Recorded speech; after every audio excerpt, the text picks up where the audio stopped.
Blithering Genius did a video a few days ago in his response, or say something to feminist thing. He had been tagged by Karen Strawn, and so he came out of the woodworks and did his response.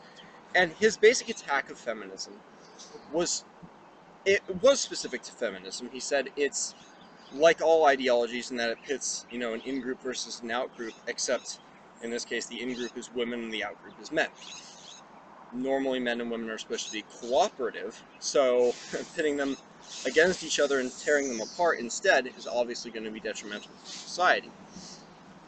Because every in-group in a sustainable society has to have both men and women. But there's something a little cynical, I think, in his view of ideologies, that their sole function is to establish a moral in-group and an out-group that the in-group is morally superior to, which allows you to do things to the out-group that you normally wouldn't permit yourself to, is extremely beneficial in a society or in an environment with scarce resources that large quantities of people are competing for. There's obviously some degree of truth to this. Yes, ideologies do serve that function, but to say that's all ideologies' purpose in a sort of Nietzschean anti-systemic approach, I think is uncharitable and untrue. Consider, as an example, the ideology of libertarianism. Now, I'm not trying to attack or defend libertarianism here, but merely to illustrate the nature of these ideologies.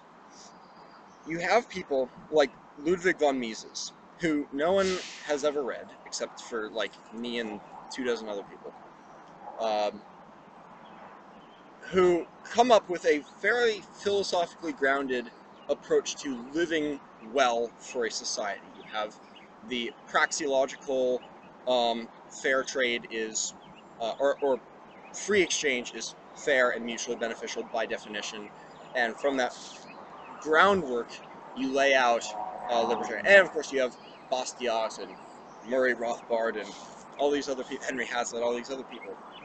Now, most libertarians probably have not read those guys. They might have read Atlas Shrugged by Ayn Rand, who herself read these people. They might have read, something Ron Paul wrote about the benefits of all this. They might just have a libertarian instinct. But the libertarian ideology, which has this solid foundation, is not, it's not about establishing libertarians as a morally superior in-group. It's about saying, look, we think this is a good way to live, but we understand that most people don't have the time or the resources or the intelligence or whatever to read through the philosophically rigorous base work here, to read through the von Mises, which is very heavy reading, shall we say. So, and this is true of Christianity, this is true of, religions generally. It's true of, I would imagine, socialism. It's true of communism. It's true of libertarianism. It's true of a lot of these isms, feminism. They all have a foundation, not just in in-group and out-group thing. I think that's more of a, it's a side effect of ideologies. But it's not the purpose. And to dismiss all ideologies as merely tribal in their social approach to the world, grouping people together into in-groups and out-groups who we're at ideological war with for resources, it misses a lot of very, very valuable wisdom and information on how you live your life. Now, that said, all ideologies are flawed in some way. All ideologies are necessarily, because they're an ideology, they're inherently tunnel visioned.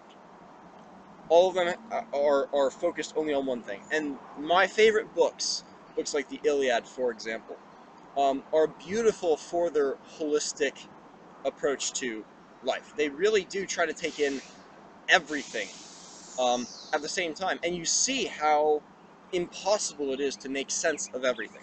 So ideologies are useful in particular instances. If we're looking at a particular issue with gender mistreatment, it might be good to take off and put on our feminism goggles.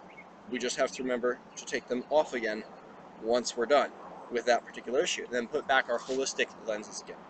and try to live as best we can. And some ideological frameworks are more useful than others in certain situations. But the fact that an ideology is flawed and happens to have this side effect, which is beneficial for certain groups and tribes and stuff, does not mean that there's no legitimate philosophical foundation to the ideas. Don't reject ideologies just because they're tribal. In fact, tribalism might be a reason to embrace them for more personal reasons. But for more philosophical, epistemological reasons, they're worth exploring for their own sake, and not just for your own tribal benefit.